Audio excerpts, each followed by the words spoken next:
们是属你的子民，求赐下复生的心。我们要回转向你复生，也要看见复兴。我们呼求你，阿爸父，设立你宝座在这地。你闭着眼看彻垂听，奉主名的呼求，万民都要来敬拜你，荣耀高举你的生命，复兴着的全能的君王，我们欢迎你。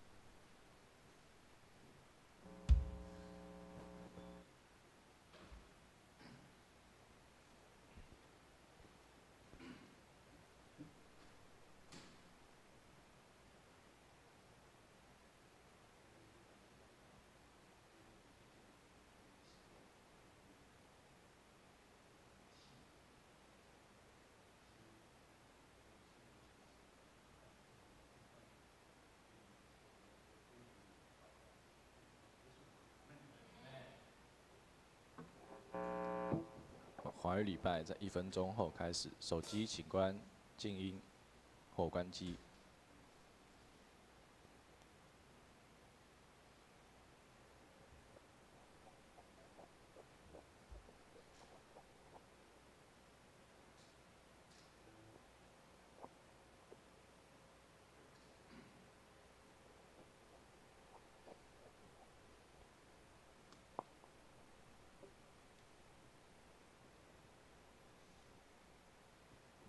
各位弟兄姐妹平安，很开心我们在今天的早晨，我们又一同聚集在这里，我们一起起立来唱我们第一首歌《前来敬拜》，我们要一起来敬拜我们永远的君王，我们一起拍手。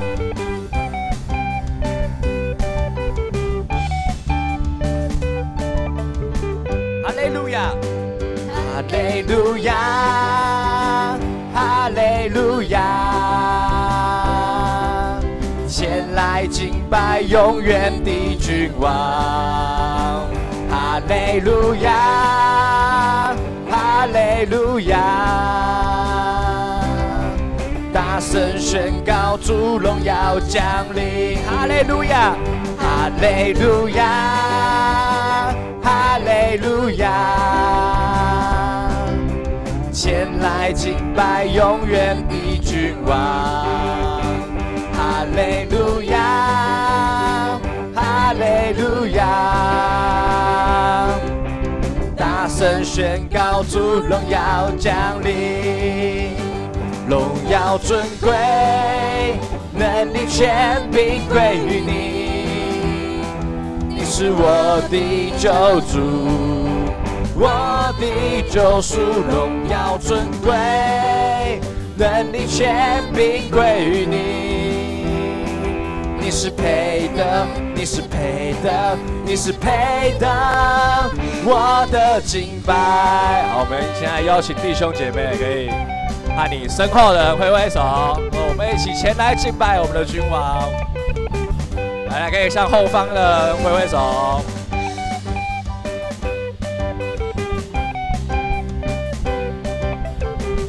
再一起从头来唱。哈利路亚，哈利路亚，前来敬拜永远的君王。哈利路亚，哈利利路亚！大声宣告主荣耀降临，荣耀尊贵，能力权柄归于你。你是我的救主，我的救赎，荣耀尊贵，能力权柄归于你。你是配的，你是配的，你是配的，我的敬拜，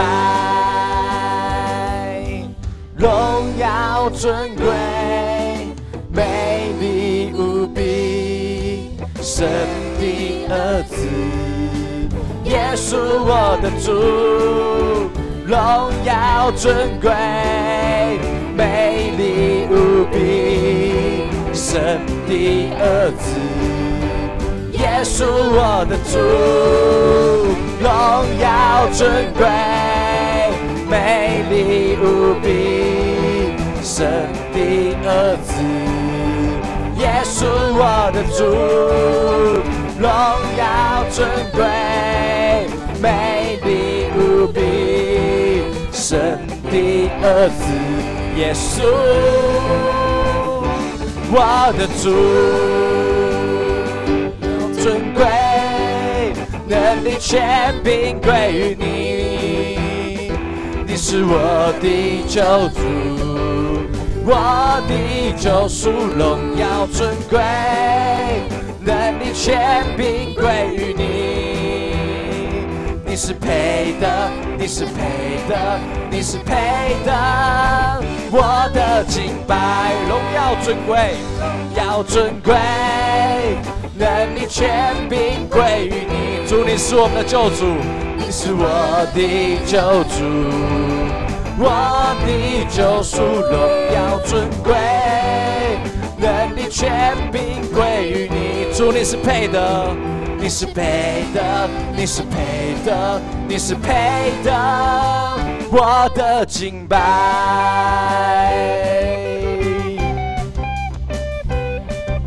主，你是我们的救主，我们的救赎。主，我们将荣耀、尊贵、能力、权柄都归于你。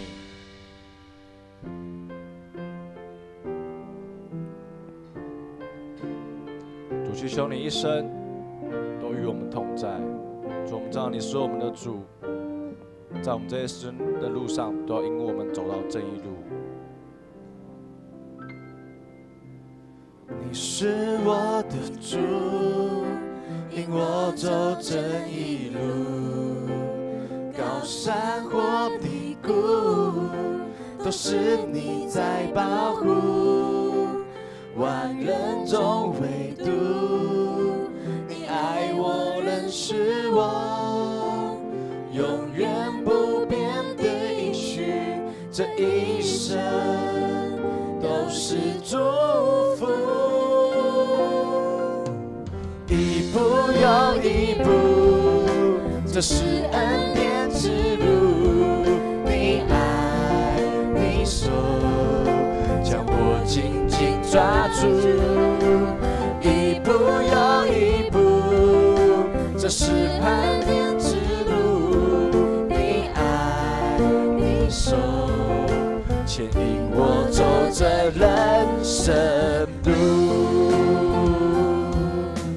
主啊，无论我们遇到高山或低谷，主都有你在保护着我们。主，万人中唯独你爱我，认识我。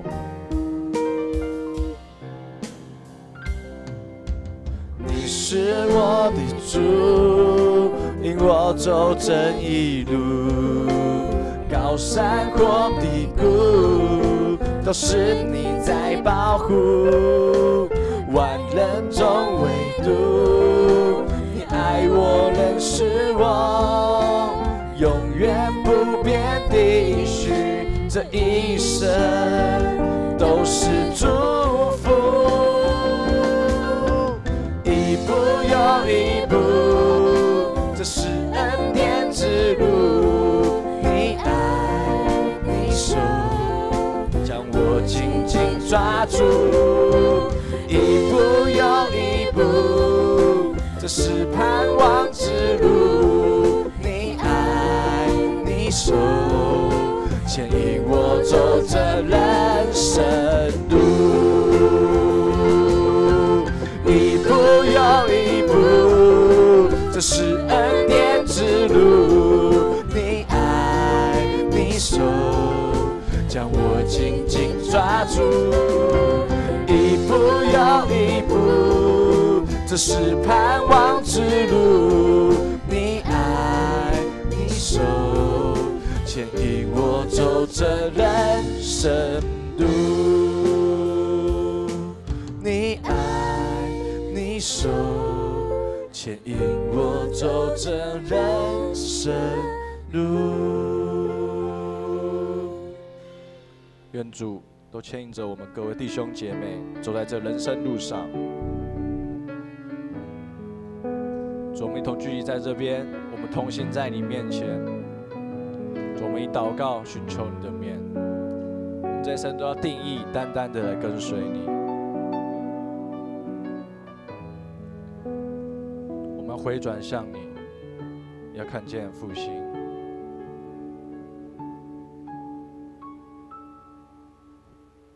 主，我们同行在你面前，以祷告寻求你面。我们专离所有的恶行，定义单单跟随你。主，我们是你的子民。主，我们是属你的子民，求赐下复生的心。我们要回转向你复生，也要看见复兴。我们呼求你，阿爸父，设立你宝座在这地，你闭着眼看着耳垂听，奉主名的呼求，万民都要来敬拜你，荣耀高举你的生命，复兴这地全能的君王，我们欢迎你。万民都要来敬拜你，荣耀高举你的圣名。主，你是全能君王，我们一生跟随你。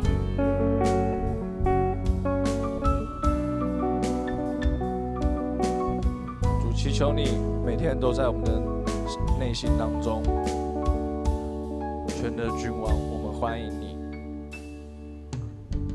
主，我们同行在你面前，以祷告寻求你面。我们专离所有的恶行，定义单单跟随你。主，我们是属你的子民，求赐下复生的心。我们要回转向你复生，也要看见复兴。我们呼求你，阿爸父，设立你宝座在这地，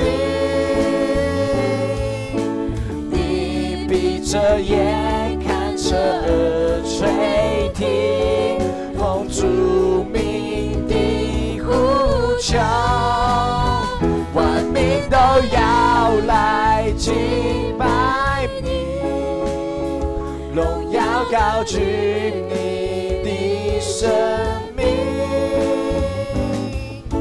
复地全能的君王，我们欢迎你，我们呼求你，阿爸父，呼求你，阿爸父，设立你宝座在这地，你闭着眼看着耳垂听，奉主名的呼求，万民都要来敬拜你，荣耀高举你的生命，复兴这地全能的君王，我们欢迎你，复兴这地全能的君王，我们欢迎你。我们一起来做个祷告。主啊，我们这一生都要定义单单的跟随你。主，我们在这边同心在你面前。主，我们祷告寻求你的面。主，祈求你时时刻刻与我们同在，也将我们接下来礼拜交在你的手中。祷告奉主耶稣基督的名来求，阿们。我们一起用使徒信经来宣告我们的信仰。我们一起来。我信上帝，创造天地的主。我信我主耶稣基督，上帝独生的子，因圣灵感孕，由童真女玛利亚所生，在本丢彼拉多任内受难，被钉于十字架，受死，埋葬，降在阴间。第三天从死人中复活，升天，坐在全能的父上帝的右边，将来必从那里降临，审判活人死人。我信圣灵，我信圣的公之教会，我信圣母相通，我信罪的赦免，我信身体复活，我信永生。请坐。奉献。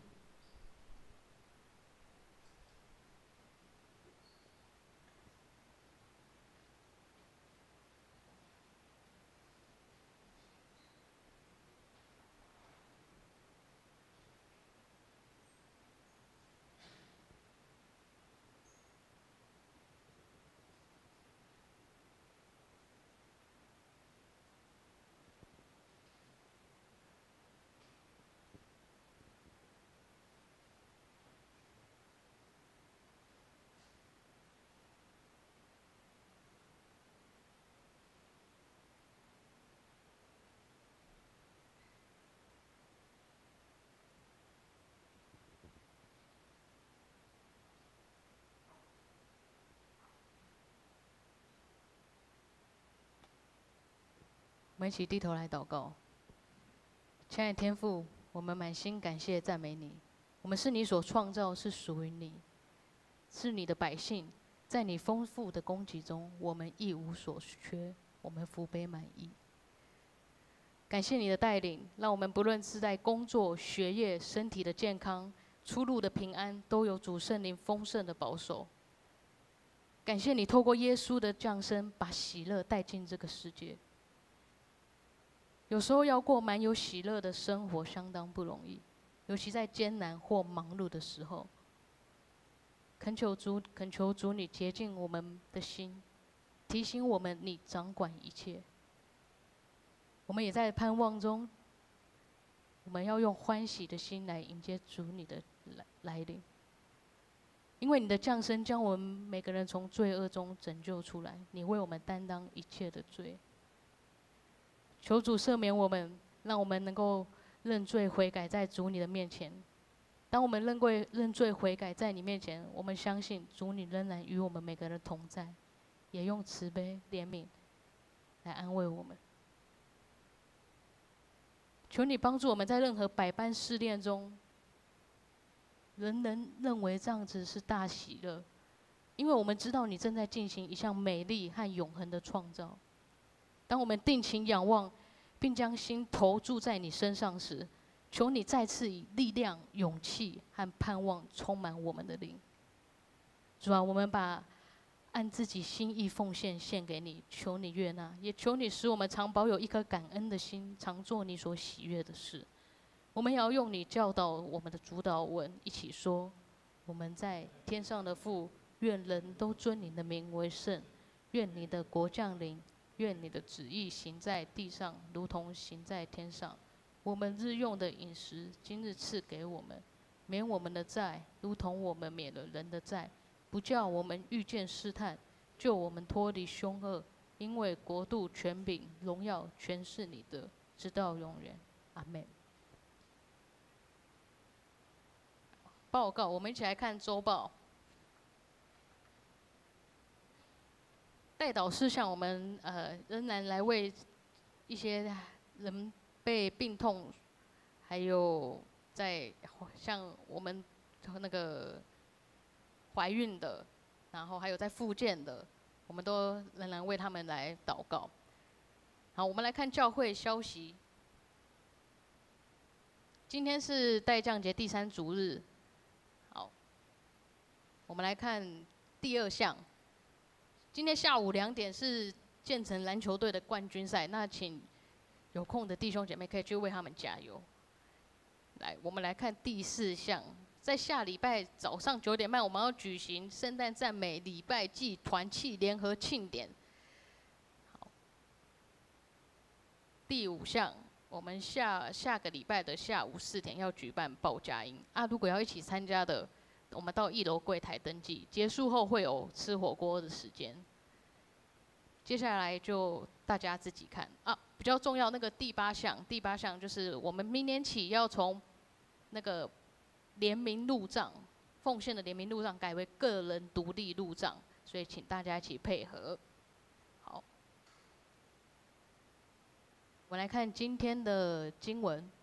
今天经文记载在路加福音3章7到11节。我们大家一起来念。约翰对那出来要受他洗的众人说：“毒蛇的种类，谁指示你们逃避将来的愤怒呢？我的帮助从造天地的耶和华而来。你们要结出果子来，与悔改的心相称。不要自己心里说：有亚伯拉罕为我们的祖宗。我告诉你们。”神能从这些石头中给亚伯拉罕兴起子孙来。第9节，现在斧子已经放在树根上，凡不结好果子的树就砍下来，丢在火里。众人问他说：“这样我们当做什么呢？”约翰回答说：“有2件衣裳的，就分给那没有的；有食物的，也当这样行。”今天一节牧师讲到悔改迎接基督。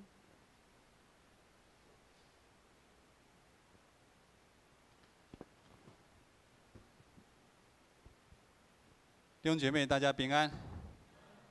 12月份真的是一个惊奇的月份，神奇的月份啊！我们看到久久在化疗的毅力姐回来我们当中来，我们欢迎她。我们将这样的荣耀归给我们的神。神是不是在2000多年前行神迹奇事，在现在仍然要继续行神迹奇事？我们一起来祷告。天父上帝，我们感谢你，谢谢你再一次的召聚你的子民来到圣殿敬拜你。愿你的话语帮助我们。帮助我们面对这世上许许多多艰难的挑战，也愿你的光引领我们迈向那盼望的旅程跟生命。我们将以下的时间仰望、祷告、祈求，奉靠耶稣基督的名，阿门。今天是教会的节期代降第3主日，代表宣告的喜乐将要来。下一章我们台上其实有做了一些变化我们本来最早前1个礼拜、2个礼拜啊，因为我们可能是有布幕哈，我们前面有一只鹿。如果现在大家礼拜堂进来看到在楼梯间那边有个鹿，如沐渴慕溪水，我们都这么渴慕耶稣基督再来。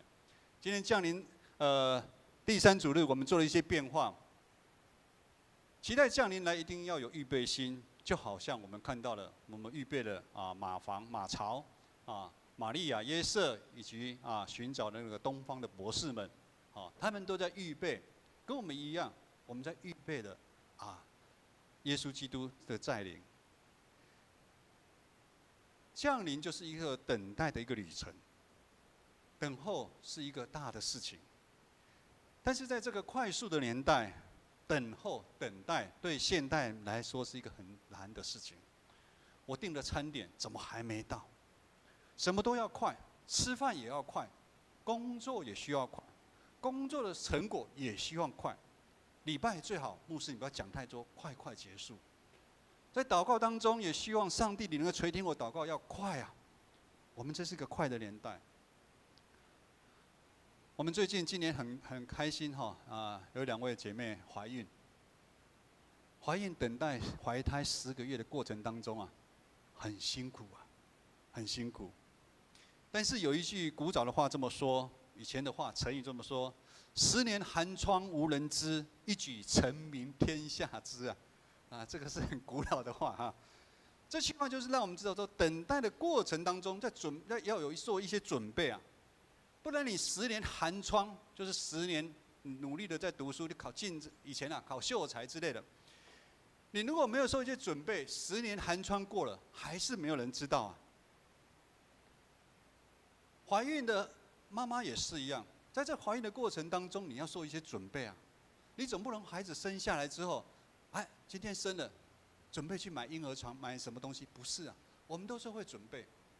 在怀孕的过程当中就开始，尤其是妈妈，除了我们现在会医学很进步，会做一些检查之外，你怎么样去调节你自己的饮食习惯、你的作息、你的性格？甚至你是多么期待这个，就像好像有约翰一样的那个心智跟能力的到来呢？我们有没有在为这个孩子做祷告，在预备他？整个家族在准备他，不容易。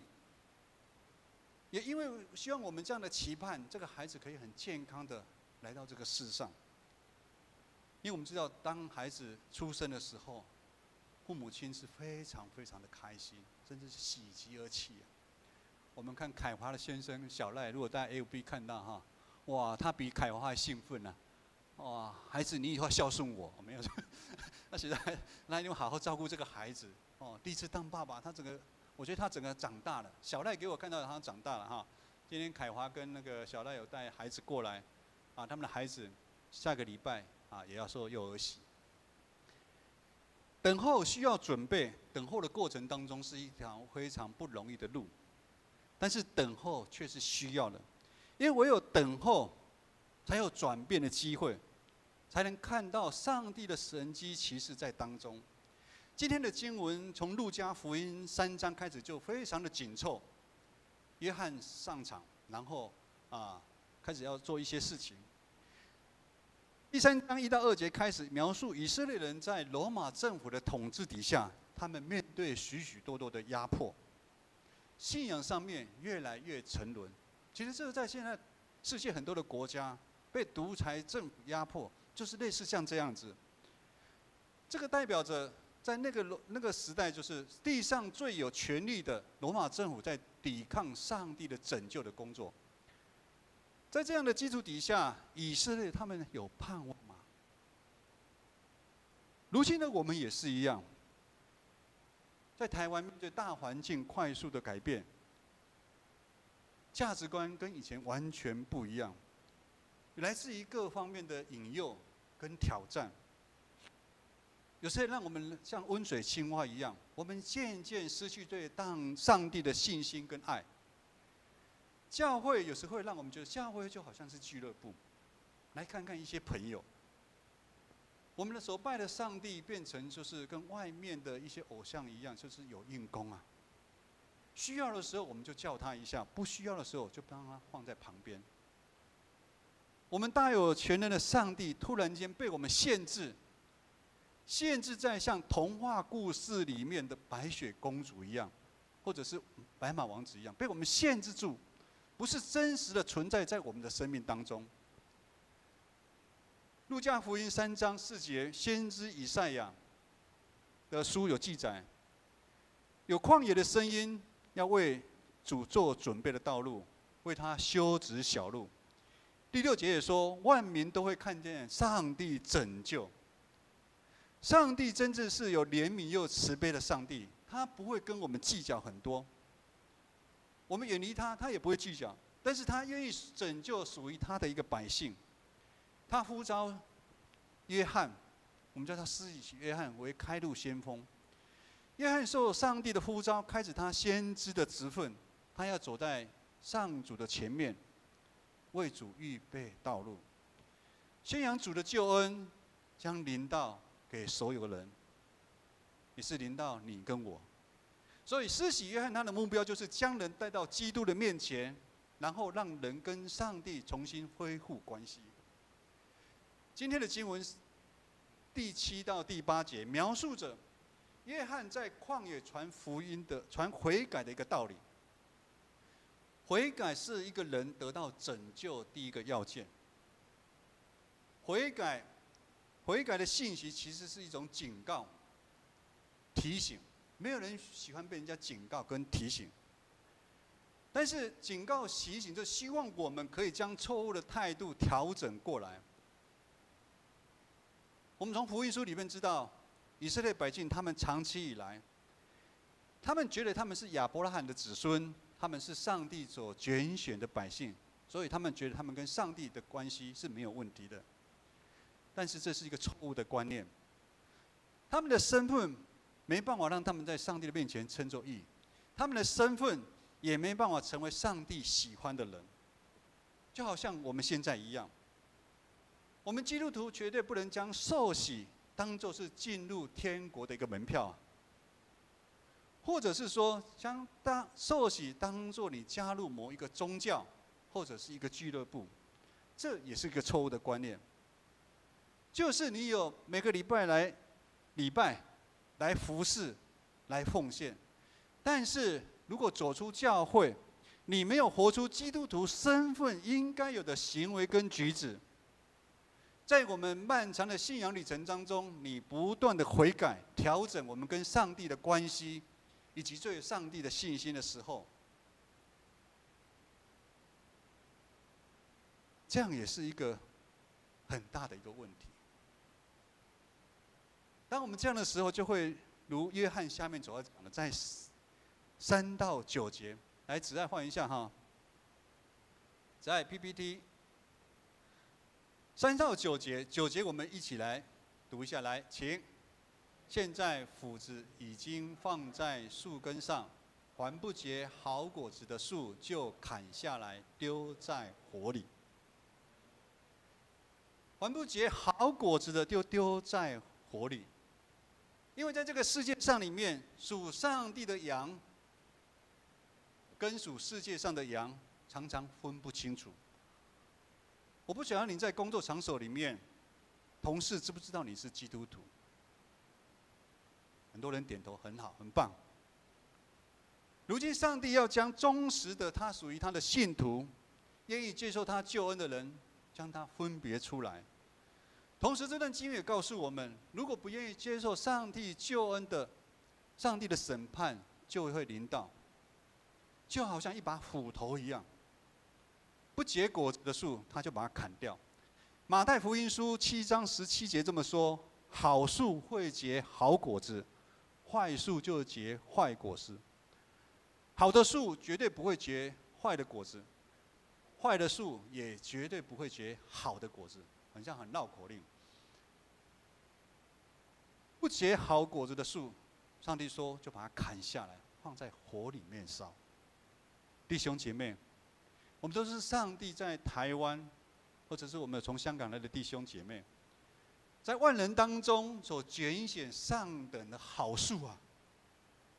但是我们就像当初的以色列百姓一样，我们陷入在罪恶的当中，以至于约翰要传悔改的道理。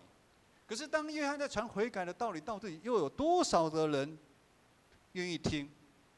听到了，又有多少个人可以有办法悔改、转身归向上帝了？当代神学家路易斯这么说：上帝创造一个人，原本人对不义的事情是非常敏感。可是当一个人耳濡目染，习惯生活在一个不义的当中，人对自己所犯的罪，他察觉的能力就会减少。他这意思是说，知罪往往是一个人最困难的一部分。他举了一个例子啊，就好像鱼在水缸里面，鱼绝对不会自觉自己是湿的，鱼绝对不会。就好像我们人在那个里面，现在罪里面如果久了，我们不知道罪啊。如果不知道自己有罪的人，他又将如何悔改认罪呢？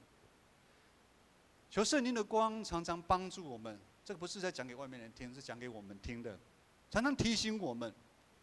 牧师也常在教会里面，不管查经祷告会，或者在家庭里面，常常听很多弟兄姐妹，当他要走歪路的时候，做不好的时候，不讨神喜悦的时候，圣灵的光帮助他悔改，帮助他回头。牧师说一个自己的一个见证啊，这个应该也是在建成哈，说很多见证，这是第一个见证，新的见证。牧师有讲过，我在20几年前是因为生意失败才来到教会，才受洗。那大概利用了7、8年的时间，把一些的债务还掉。上帝赐福我，让我跟一些同事又继续开公司。牧师做的是不动产的公司，跟房子有关的。在10几年前，在房价往上开始的时候，其实我们这种专业人士是有可以从当中可以获利很多，也就是我们可以很低低的买上来，很高高的卖出去，一下子在买卖一个房子，从交屋然后再卖出去，快的话大概3个月就可以完成。这样子一个转淡时间，你大概就可以获利500万。牧师心里想，怎么这么好？因为我们有很多的投资客，我们就把房子给他，然后就看他获利这么好。我们几个同事讲，他们大家就有人讲，来啊，我觉得好像也不错，赶快牧师想翻身嘛。做了第一件之后，真的这么好，真的这么好。可是之后圣灵光照知美牧师跟我，这是不对的。这是不对的。其实我们没有很大的挣扎很久，最后我们的股东他们继续做，我们你们就做。在他们看起来我们可能很傻，但是我们觉得这个是一个要知道自己罪。当我们在那个里面，这个也没什么啊，是心甘情愿的啊，他心甘情愿的啊。当我们知道罪，所以知罪是最困难的。当我们罪，我们就悔改。知罪在21世纪的基督徒是最大的提醒啊！在现今要持守信仰，不是一件简单的事情，因为这个世界充满了食衣住行五花八门的诱惑，让我很容易就陷入在罪恶当中，我们还不知道。很多的基督徒们也不了解圣经所谓的罪到底是什么。牧师，我有来礼拜，有来服侍，有来奉献，我哪里有什么罪？然后另外有一种就是不来教会，专心拼事业，然后拼他自己喜欢做的事情。牧师，我有没有害人？我哪里有什么罪？罪在圣经里面的原文就是射击，如同射击没有射中靶心一样。我们看奥运在射击就10分，射中靶心，意思就是说你偏离目标。简单的说，就是你走错路，走一条你自己想走的路，而不是上帝要你走的那一条路。当人不遵守上帝的诫命，偏离上帝的旨意，就是罪。不是讲有来教会你就不会犯罪。我们人都不完全，我们人一生都需要上帝，因为我们常常很不小心就犯罪。耶稣说：“你不是有行为，你当然这意念你就犯罪，就犯罪。”所以我们常常在犯罪。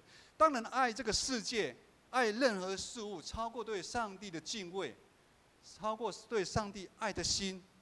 当人偏离上帝的旨意，就会找很多的理由来逃避上帝。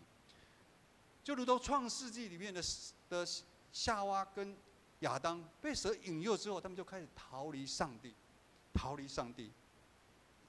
甚至我们会舍弃我们跟上帝的誓约。我哪有跟上帝有什么誓约？我们没有签合约。下个礼拜我们有姐妹要受洗。我想在座的每个弟兄姐妹，我们几乎都有受洗。我们都在众人，我们有跟上帝誓约。在受洗的当中，我们有悔改。我们愿意，我们将我们的生命交给上帝，走一条上帝喜悦的路，而不是我们以前的路。当我们按照自己的意志去走的时候，我们就开始过着堕落的生活。牧师，哪有什么堕落的生活？堕落的生活不是字面上来讲的，歹囝、坏的孩子，或者是像台北火车站的上面跟下面，我跟志梅牧师礼拜一到礼拜五都会去捷运站地下街，因为冬天嘛比较不冷，走到从中山捷运站走到双连，再从双连走到往回来到台北火车站，看到很多流浪汉躺在那边。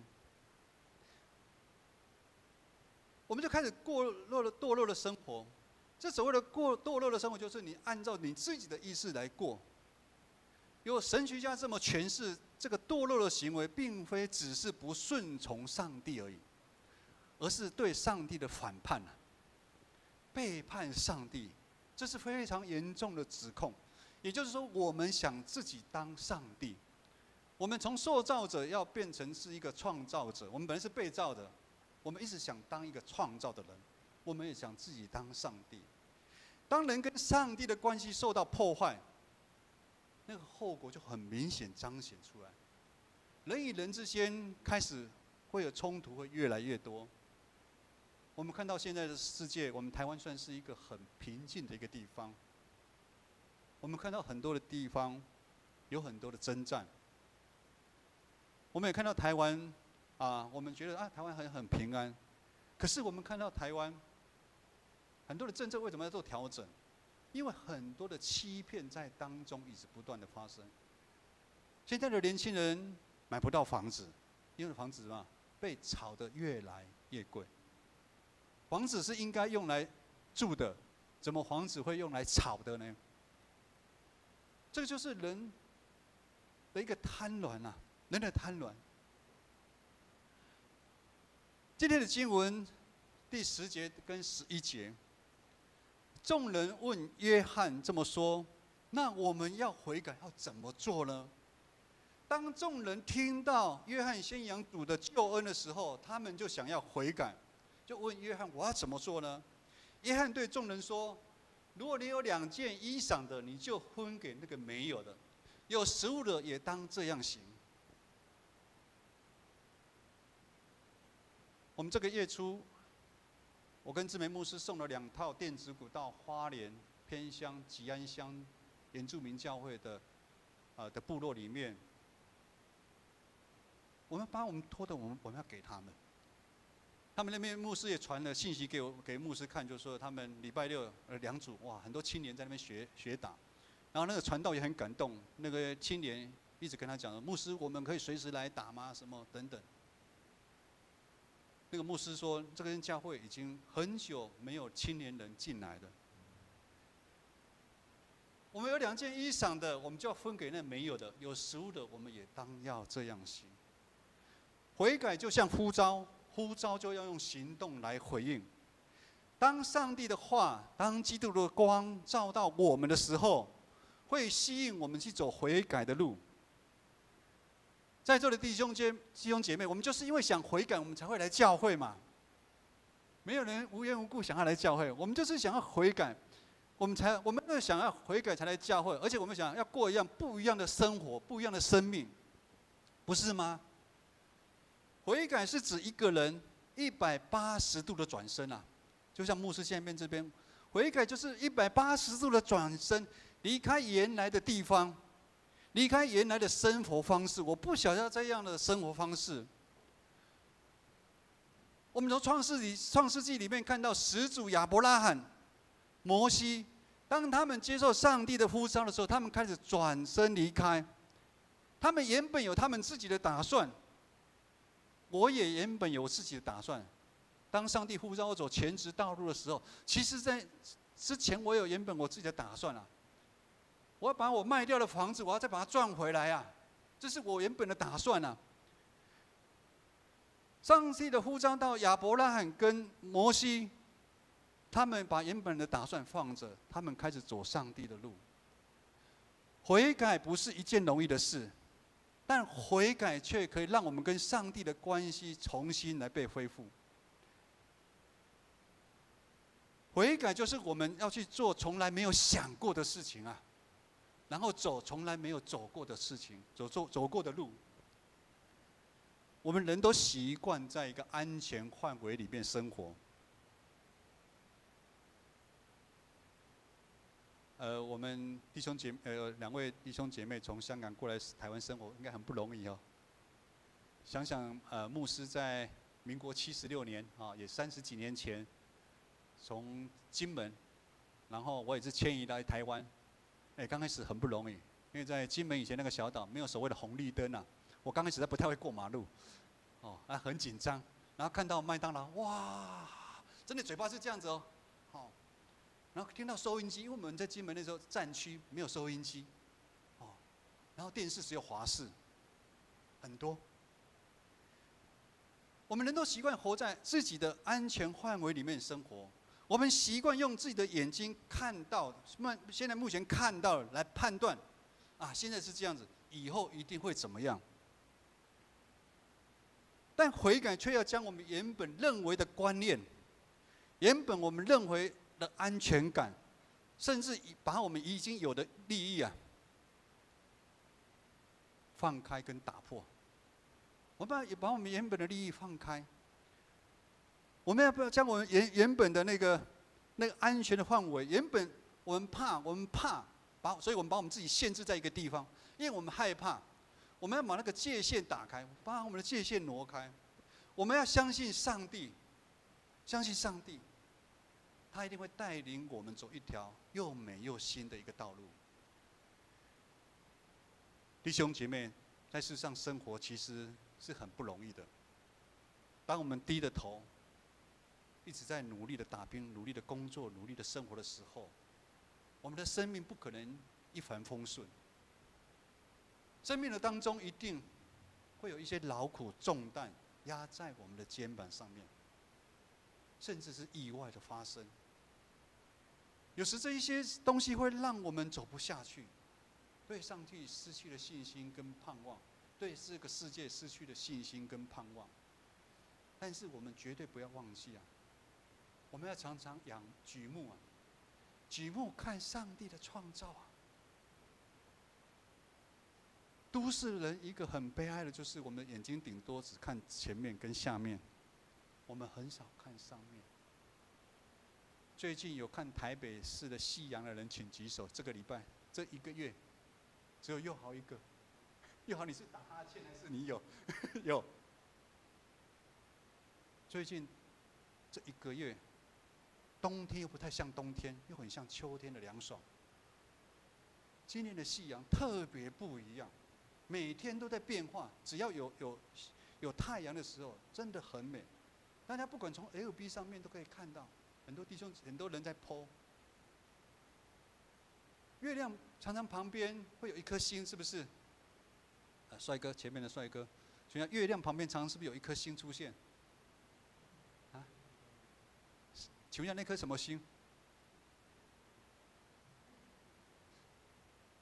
晚上常常月亮旁边有一颗星，对不对？那颗星随着四季变化，不是同样都是金星。有时是火星哦。当我们当我们举目看上帝的创造的时候，我们会觉得，这世上真的是都在上帝的掌权里面啊。也当我们从圣经记载耶稣基督对我们的救赎，我们就会充满了盼望啊。圣灵会亲自带领我们，上帝愿意成为我们的帮助，成为我们生命当中的依靠。只有我们走向上帝的路，只有我们学习用上帝国的眼光来思考，只有我们的心里面让上帝的基督的光充满，我们的生命能够真正的得到翻转啊。这个过程，可能我们外在的环境、外在的困难、外在的挑战都还在，但是我们生命、我们的内心就会像受辱的得到释放啊。第三主日就是在宣告啊，受辱的要得到释放，失明的得到看见，受压迫的得到自由的恩典啊。我们活在这21世纪，我们常常就在有这三样啊。我们常常我们看不清楚这世界的东西啊，我们也常常被压迫。我们常常被掳，我们要得到自由释放。最后，牧师要一样是用路加福音里面的一个人物撒该，让撒该成为一个见证人，他来说见证。大家都很清楚，撒该是一个税吏，是一个财主，也是在当时候公认的一个罪人。不止别人骂他是个罪人。我看连他自己都可能觉得他自己是一个罪人。问题是牧师之前有讲说，当我们对知罪、知道罪、认罪到悔改这条路是不容易的。但是当耶稣基督到撒该的家的时候，撒该就被耶稣基督的光怎么样所吸引，他愿意改变。他不再像以前以自己的利益为他自己生命的中心，他开始用耶稣基督的心为心，他心甘情愿，从他内心深处，他将他生命的主权，我们的生命的主权原本属于他，属于自己的，他将生命的主权转移出去，交给耶稣。他完全走出他以前他生命怕的一个限制，他很怕那条界限，他不敢走出去。但是他做到了。悔改就是走出去，悔改就是做我们之前从来没有想过的事，走我们以前不敢走的路啊。我们知道后来撒该做到了，撒该做到了。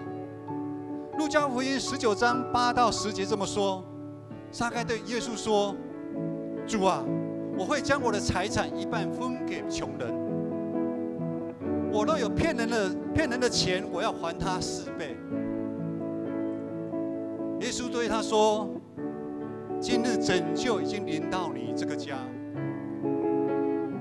弟兄姐妹，我们都希望拯救临到我们。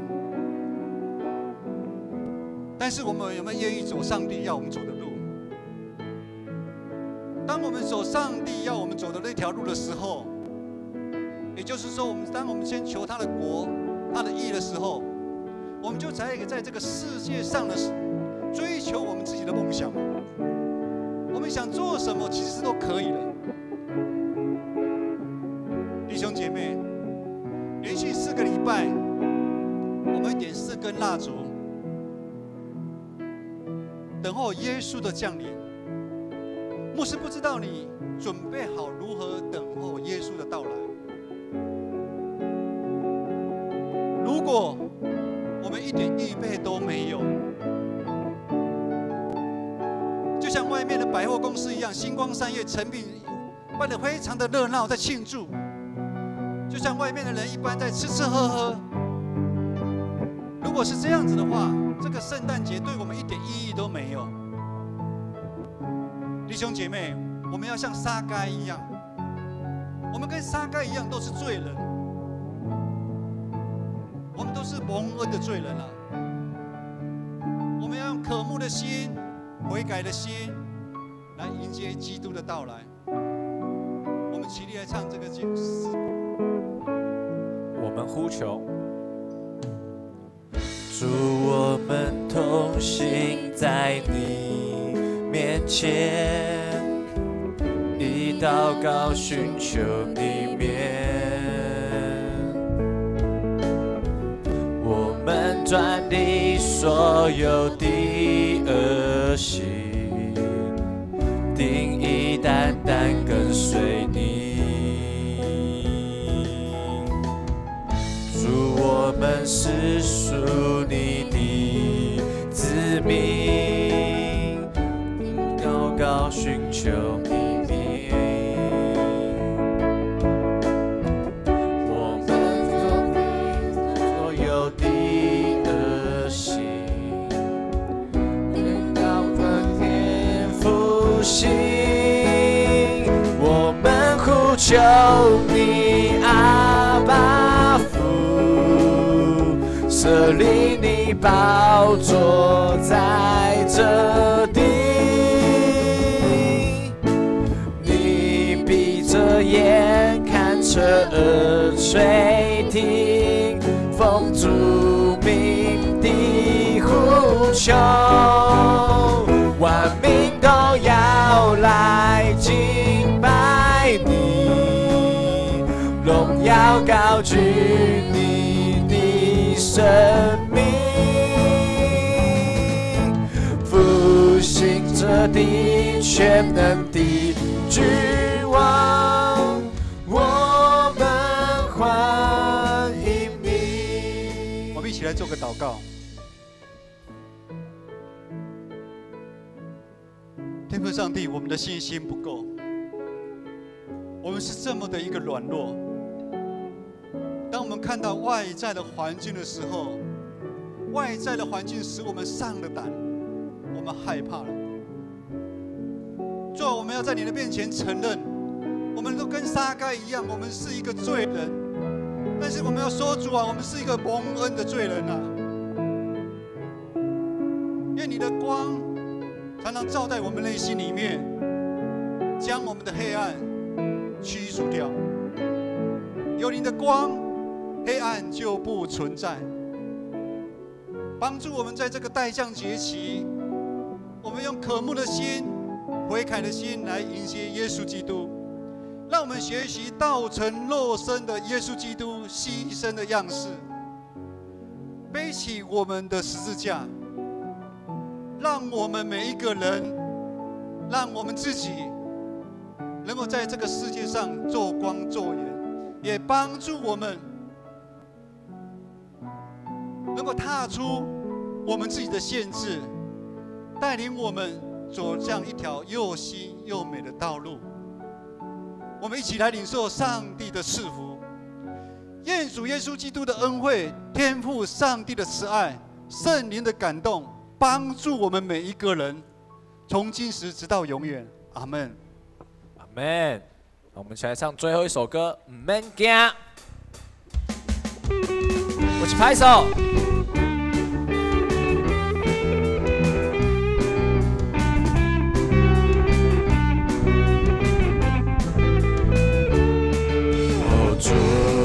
求你使用我，哦，主差遣我，使被掳的释放，瞎眼的看见，叫那受压制的自由。大声说，大步走，带着主所赐的力量，勇敢地面对每天的不一样。每天走回家，有主同行，我不害怕。我要去传扬，每天都说，哦，哈利路亚！我哦我哦我哦哦我哦我哦我哦哦。我哦我哦我哦哦我哦我哦哦哦我哦我哦我哦哦我哦我哦我哦哦我哦我哦我哦哦我哦我哦哦，大声说嘿，大步走嘿，带着主所赐的力量，勇敢地面对每天的不一样。每天嘿，每天嘿，有主同行，我不害怕，我要去传扬，每天都说哦哈利路亚，哦哈利路亚，哦哈利路亚，哦哈利路亚，哦哈利路亚。